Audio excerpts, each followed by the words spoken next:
Hello नमस्कार दोस्तों, target classes Kota में आप सभी का स्वागत है। और हम पढ़ रहे थे राजस्थान के इतिहास में, और राजस्थान के इतिहास में हमने इसके पहले वाला टॉपिक मेवाड़ का गोहिल वंश से स्टार्ट किया था, और उसमें हमने पहले बताया था इसके पहले वाले पार्ट 1 को जिसने नहीं देखा उसको जरूर देखें। और उसके आगे हम आज बात करने वाले हैं मेवाड़ के गोहिल वंश में ही। उसमें हमने गोहिल की उत्पत्ति बताई थी दोस्तों कि किसके अनुसार कैसे उत्पत्ति हुई। तो आज दोस्तों आगे बात करते हैं, जैसा कि आपको दिखाई दे रहा होगा शिलादित्य के बारे में दिखाई दे रहा होगा। ठीक है दोस्तों, सबसे पहले स्टार्ट होता है शिलादित्य से। तो शिलादित्य के बारे में एक कहानी आती है दोस्तों, उस कहानी के बारे में सुनिए। पहले एक जो स्टोरी है शिलादित्य की उसके बारे में जानिए कि कौन सी किंवदंती सुनने में आती है इतिहास में। तो देखो भैया, शिलादित्य के बारे में कहा जाता है, पहले सुनो स्टोरी को, ढंग से सुनना, ध्यान से सुनना, इसको सुनोगे तभी अच्छा कंप्लीट होगा आपका। तो देखो भैया, एक केहर नामक नगर हुआ करता था। कौन सा नगर हुआ करता था? केहर नामक नगर हुआ करता था। और वहाँ पर देवादित्य नामक ब्राह्मण रहा करता था। एक कौन सा ब्राह्मण रहा करता था? देवादित्य नामक ब्राह्मण रहा करता था दोस्तों। और साथ ही में इस गरीब ब्राह्मण, देवादित्य गरीब ब्राह्मण की पुत्री सुभागा देवी भी रहती थी। कौन रहती थी? सुभागा देवी भी यहाँ पर रहती थी दोस्तों। इस सुभागा देवी की जैसे ही शादी होती थी तो ये उस शादी की रात में ही विधवा हो जाती थी। ठीक है, सुभागा देवी। तो विधवा होने के बाद इसके जो गुरु होते थे इसको बीज मंत्र देते थे, और बीज मंत्र देने के बाद ये बीज मंत्र का उच्चारण करती थी दोस्तों। और उच्चारण करने के बाद में सूर्य भगवान प्रकट होते थे, और प्रकट होने के बाद में सुभागा देवी क्या हो जाती थी? गर्भवती हो जाती थी दोस्तों। बीज मंत्र का उच्चारण करने के बाद जो सुभागा देवी है ये क्या हो जाती थी? गर्भवती हो जाती थी। तो भाई शादी की रात में ही विधवा हो गई, फिर गर्भवती हो गई। तो देवादित्य ब्राह्मण को लाज लज्जा के कारण देवादित्य ब्राह्मण को शर्म आने लगी। इसने सोचा कि लोग क्या सोचेंगे, समाज क्या सोचेगा। इस वजह से देवादित्य ब्राह्मण ने कहा, बेटी तू जा यहाँ से। ठीक है, और इसे कहाँ भेज दिया? वल्लभीपुर भेज दिया दोस्तों। कहाँ भेज दिया? वल्लभीपुर चली गई सुभागा देवी। कहाँ चली गई? वल्लभीपुर चली गई। और वहाँ जाने के बाद में इसने एक पुत्र को जन्म दिया, उसका नाम था शिलादित्य। क्या नाम था दोस्तों? शिलादित्य। वल्लभीपुर में जाने के बाद सुभागा देवी ने किसको जन्म दिया? शिलादित्य को जन्म दिया दोस्तों। और जैसे ही शिलादित्य थोड़ा सा बड़ा हुआ दोस्तों, तो ये अपने सहपाठियों के साथ जब पढ़ा करता था तो शिलादित्य से इसके दोस्त पूछा करते थे कि तेरे पिताजी का नाम क्या है, तेरे पिताजी का नाम क्या है। तो शिलादित्य को अपमानित करते थे, बार बार उसे पूछते थे कि तेरे पिताजी कौन है, क्या है। तो शिलादित्य भी बार बार अपनी माता से पूछता था, मम्मी मुझे मेरे पिताजी का नाम बता, मेरे पिताजी का नाम बता। मम्मी नहीं बताती थी। एक दिन तो शिलादित्य भैया पत्र लेके आया, है ना, हाथ में बटक, मम्मी यहाँ तो बता ही दीजिए, नहीं तो है ना निमटा दूंगा। ठीक है, तो मम्मी के पत्र लेके आ गया कि हाँ तो बता देना मम्मी नाम। ठीक है, तो वैसे में सूर्य भगवान प्रकट हुए, रुक जा छोरा। ठीक है, तो सूर्य भगवान प्रकट हुए और बताया सारी स्टोरी कि तेरा जन्म किस टेक्नोलॉजी से हुआ है।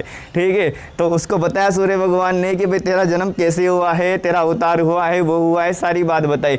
तब जाके रुका और इससे कहा, इस पत्थर को तो फेंक, मैं तेरे को एक चमत्कारी पत्थर देता हूँ। सूर्य भगवान स्वयं शिलादित्य को एक चमत्कारी पत्थर देते हैं, और चमत्कारी पत्थर देने के बाद उससे कहते हैं कि इस पत्थर को लेके तू जिसको भी छुएगा उसे पराजित कर लेगा और वहाँ का राजा बन सकता है।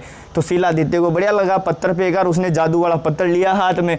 तो उस पत्थर की वजह से वल्लभीपुर के राजा को पराजित कर दिया शिलादित्य ने। शिलादित्य ने वल्लभीपुर का जो राजा था उसको पराजित कर दिया, और खुद शिलादित्य स्वयं वल्लभीपुर का राजा बन गया। वल्लभीपुर का राजा कौन बन गया दोस्तों? शिलादित्य बन गया खुद। फिर थोड़े दिनों बाद हुआ क्या? मलेच्छों ने, किसने? मलेच्छों ने शिलादित्य पर आक्रमण कर दिया। जो मलेच्छा जाति के लोग थे उन्होंने किस पे आक्रमण कर दिया? शिलादित्य पे आक्रमण कर दिया। और शिलादित्य मलेच्छों से लड़ता हुआ वीर गति को प्राप्त हो गया दोस्तों। किसको प्राप्त हो गया? वीर गति को प्राप्त हो गया। और मलेच्छों ने वल्लभीपुर को तहस महस कर दिया दोस्तों पूरी तरीके से। ठीक है दोस्तों, अब हुआ क्या? जैसे शिलादित्य की मृत्यु हुई तो सभी रानियां भी सती हो गई। क्या हो गई? सभी रानियां भी, देखो दोस्तों यहाँ लिख रहा है, क्या हो गई? सती होगी सभी रानियां। उनमें से एक रानी थी रानी पुष्पावती। क्या नाम था उसका? यहाँ लिखा हुआ है दोस्तों, देखो सभी, रानी पुष्पावती। क्या नाम था? रानी पुष्पावती। सर सभी रानियां मर गई, तो ये कैसे बच गई थी? ये इसलिए बच गई थी क्योंकि इसके पिताजी का जो राज्य था चंद्रावती, और ये चंद्रावती कहाँ पड़ता है? माउंट आबू में। ये चंद्रावती माउंट आबू में जगदम्बा देवी के दर्शन करने गई थी। पुत्र की मन्नत मांगने गई थी जगदम्बा देवी के यहाँ कि भाई पुत्र पैदा हो मेरे। ठीक है, तो ऐसी मन्नत मांगने के लिए गई थी, इसलिए बच गई उस वक्त। तो दोस्तों जैसे ये वापस आ रही थी लौट के वल्लभीपुर, तो रास्ते में इसको सूचना मिली कि भाई वल्लभीपुर का जैसे तहस महस हो गया वहाँ का तो सब कुछ, तो ये रास्ते में रुक गई। पुष्पावती ने एक बार तो सोचा कि मैं सती हो जाऊं, पर ये पेट से गर्भवती थी, इसलिए औरों ने इसको रोक लिया, इसकी सहेलियों ने रोक लिया कि ऐसा मत करो, गर्भवती है, ऐसा करना उचित नहीं है। ठीक है, तो इसने क्या किया, फिर सहेलियों के साथ मलिया नामक गुफा में शरण ले ली। दोस्तों पुष्पावती ने अपनी सहेलियों के साथ कौन सी गुफा में शरण ले ली, मलिया नामक गुफा में। दोस्तों पुष्पावती ने क्या ले ली, शरण ले ली। कौन सी गुफा थी, मलिया नामक गुफा थी दोस्तों। और उस मलिया नामक गुफा में पुत्र को जन्म दिया दोस्तों। किसको दिया, पुत्र को जन्म दिया। फिर थोड़े दिन बाद हुआ क्या, पुष्पावती ने मलिया नामक गुफा के पास में एक गांव हुआ करता था, उसका नाम था वीरनगर गांव। कौन सा गांव था, वीरनगर गांव। सुनो दोस्तों दोबारा, मलिया नामक जो गुफा थी उसके पास एक गांव हुआ करता था, वीरनगर गांव। और इस वीरनगर गांव की दोस्तों एक कमलावती नामक ब्राह्मणी रहा करती थी। इसके अंदर कौन रहा करती थी, कमलावती नामक ब्राह्मणी। इस वीरनगर गांव में कमलावती नामक ब्राह्मणी रहा करती थी। और उस कमलावती ब्राह्मणी को बुलाया पुष्पावती ने और कहा कि मेरे पुत्र को तुम ही संभालना, इसका लालन पालन तुम ही करना। कमलावती ने दोस्तों अपने पुत्र के समान ही उसका लालन पालन किया, अच्छे से उसको संभाला, अच्छे से उसका देख रेख किया दोस्तों। जैसे ही पुष्पावती ने कमलावती को बाहर संभला दिया अपने पुत्र का, और संभलाने के बाद पुष्पावती खुद क्या हो गई, सती हो गई दोस्तों। खुद जो ये थी पुष्पावती, ये क्या हो गई, स्वयं भी सती हो गई। फिर क्या हो गई, सती हो गई। देखो पुत्र को संभाला और पुष्पावती क्या हो गई, सती हो गई। देखो दोस्तों अब बात करते हैं इसके फैक्ट पे थोड़ा सा। बालक गुफा में पैदा हुआ, इसलिए गुफा को गोह कहा जाता था। वहाँ के लोग क्या कहते थे, गुफा को गोह कहते थे। और बालक किस में पैदा हुआ था, गुफा में ही पैदा हुआ था।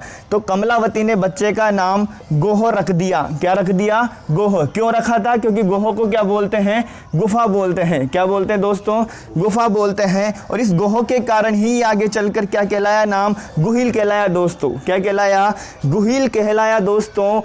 अब अच्छे से समझ में आया होगा आपको कि गुहिल वंश क्या है दोस्तों। डायरेक्ट अगर हम एक एक चीजें पढ़ेंगे तो बहुत लंबा इतिहास है, अच्छे से पढ़ते हुए चलना है आप लोगों को।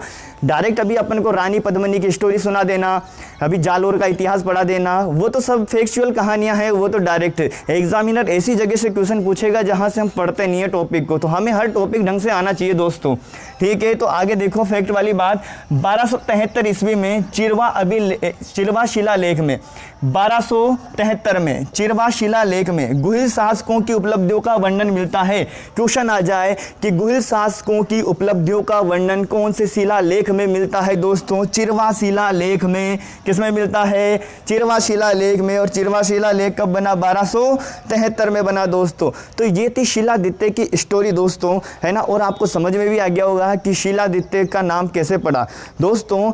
पत्थर से ये राजा बना था, पत्थर की वजह से ये इसका गुफा में जन्म हुआ, और पत्थर से ये वल्लभीपुर को जीत पाया। और पत्थर को अपन शील, चट्टान होती है, शिलादित्य, तो इस वजह से इसका नाम क्या कहलाया, शिलादित्य कहलाया। क्योंकि पत्थर को शील कहते हैं, इस वजह से इसका नाम क्या कहलाया दोस्तों, शिलादित्य कहलाया। और दोस्तों इसके बाद में हम आगे बात करते हैं, देखिएगा अगला नेक्स्ट हमारा टॉपिक।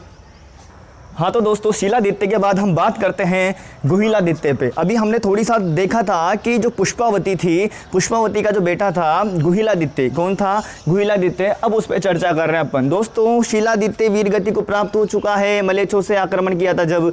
ठीक है, अब किसको पढ़ने जा रहे हैं हम, गुहिलादित्य को पढ़ने जा रहे हैं दोस्तों। पता है ना आप लोगों को कि गुहिलादित्य का लालन पालन का काम किसने किया था, कमलावती नामक ब्राह्मणी ने किया था। किसने किया था, कमलावती नामक ब्राह्मणी ने किया था। ध्यान से सुनना, जो वीरनगर गांव हुआ करता था, इस वीरनगर गांव के पास में एक ईडर नामक भील साम्राज्य हुआ करता था दोस्तों। इस वीरनगर के पास में ईडर नामक क्या हुआ करता था, भील साम्राज्य। इस भील साम्राज्य के जो जानवर होते थे, इस भीलों के जो जानवर होते थे, गुहिलादित्य होता था जो उनका क्या करता था, शिकार किया करता था। क्या करता था, शिकार। जो गुहिलादित्य शिकार का काम करता था, कौन से साम्राज्य में करता था, भील साम्राज्य में। किसमें करता था दोस्तों, भील साम्राज्य में करता था। और ये भीलों के बच्चों के साथ ही रहता था दोस्तों गुहिलादित्य। और आपको पता है, था तो ये राजपूत पर भीलों के साथ रहता था। पर धीरे धीरे इसके अंदर राजपूतों के गुण भी आने लग गए। किसके गुण आने लग गए? राजपूतों के गुण आने लग गए गुहिलादित्य में। एक दिन क्या हो रहा था, खेल ही खेल में ये भीलों के बच्चों के साथ में ऐसे क्रीड़ा कर रहा था, खेल रहा था। तो भीलों के बच्चों ने सोचा कि अपन क्या करते हैं, अपने में से किसी एक को राजा बनाते हैं। भीलों ने सोचा ऐसा कि किसी एक को क्या बनाते हैं, राजा बनाते हैं। तो सभी भीलों ने मिलकर, भील बच्चों ने मिलकर किसको राजा बना दिया? गुहिलादित्य को। किसको बना दिया? गुहिलादित्य को। भीलों ने गुहिलादित्य का राज तिलक कर दिया दोस्तों। क्या कर दिया? राज तिलक कर दिया। भील बच्चों में से कोई एक बच्चा था जिसने अपना अंगूठा काट कर राज तिलक कर दिया। दोस्तों ध्यान रखना है, आपको एक चीज बता दूं मैं, भील साम्राज्य में एक गांव हुआ करता था, ऊंद्री नामक गांव। कौन सा गांव हुआ करता था? ऊंद्री नामक गांव। इस गांव के जो भी भील सरदार होते थे वो अपना अंगूठा काट के क्या किया करते थे? राज तिलक किया करते थे। क्वेश्चन आ जाए कि मेवाड़ के राजाओं का जो राज तिलक किया करते थे वो किस गांव के भील हुआ करते थे? ऊंद्री नामक गांव के। कौन से गांव हुआ करता था? ऊंद्री नामक गांव हुआ करता था दोस्तों। भीलों ने गुहिलादित्य का राज तिलक कर दिया। भीलों की ये बात सुनकर, भीलों का एक वृद्ध राजा हुआ करता था मांडलिक। मांडलिक वृद्ध राजा हुआ करता था भीलों का। ऐसा सुनकर वो भी बहुत प्रसन्न हुआ और उसने इस चीज से इस्तीफा दे दिया। भीलों के जो राजा था उसने इस्तीफा दे दिया और किसको संभला दिया? गुहिलादित्य को। किसको संभला दिया? गुहिलादित्य को। गुहिल के वंशज गुहिल कहलाए, गुहिलोत के नाम से विख्यात हुए दोस्तों। ठीक है, जो गुहिल के वंशज थे आने वाले टाइम पे वो क्या कहलाए? गुहिल कहलाए। और क्या कहलाए? गुहिलोत कहलाए। ठीक है, फिर आगे बात करें हम, गुहिलादित्य ने मेवाड़ में इस वंश की नींव रख दी। ठीक है, और कब रखी? 566 ईस्वी में। तो आपसे क्वेश्चन पूछा जाएगा कि गुहिलादित्य ने गुहिल वंश की नींव मेवाड़ में कब रखी? तो आप क्या जवाब दोगे? 566 ईस्वी में। कब रखी दोस्तों? 566 ईस्वी में दोगे। क्या बोलोगे आंसर? 566 ईस्वी। ठीक है, फिर आपसे पूछा जाएगा कि गुहिल वंश की राजधानी किसे बनाया गया था? नागदा को। किसको बनाया गया था दोस्तों? नागदा को बनाया गया था। गुहिलादित्य ने मेवाड़ में इस वंश की नींव रख दी थी 566 ईस्वी में। और राजधानी किसको बना दी थी दोस्तों? नागदा को बना दी थी। किसको बना दी थी? नागदा को बना दी थी। और जो गुहिलादित्य है इसे गुहिल वंश का क्या कहा जाता है? संस्थापक, मूल पुरुष और आदि पुरुष भी कहा जाता है। जब आपसे पूछा जाए कि गुहिल वंश का संस्थापक किसे कहते हैं तो आप क्या जवाब दोगे? गुहिलादित्य को। आपसे पूछा जाए कि गुहिल वंश का मूल पुरुष, आदि पुरुष किसे कहते हैं, तब भी क्या जवाब दोगे? गुहिलादित्य को। दोस्तों आपसे मैं पूछूं कि गुहिलादित्य ने मेवाड़ वंश की नींव कब रखी तो आप क्या जवाब दोगे? 566 ईस्वी में। कब रखी थी? 566 ईस्वी में। और इसकी राजधानी किसको बनाई थी दोस्तों? नागदा को बनाई थी। किसको बनाई थी? नागदा को। तो इतिहास पढ़ो बेहतर तरीके से। कैसा मजा आ रहा है कमेंट में बताइए हमें। कमेंट करके जरूर बताया करो कि कैसा लग रहा है, मजा आ रहा है। चैनल को ज़्यादा से ज़्यादा शेयर किया करो दोस्तों। शेयर कम करते हो तुम लोग, शेयर किया करो। सब्सक्राइब करो, जिसने भी सब्सक्राइब नहीं कर रखा है लाइक करो, शेयर करो, कमेंट करो जोरदार तरीके से। पूरा इतिहास पढ़ने के लिए आप चैनल को अपडेट रखो पूरी तरह से। और पास में जो बेल आइकन है उसे भी दबा दिया करो ताकि आपको पता लग जाए कि वीडियो आ गया है। ठीक है, धन्यवाद दोस्तों।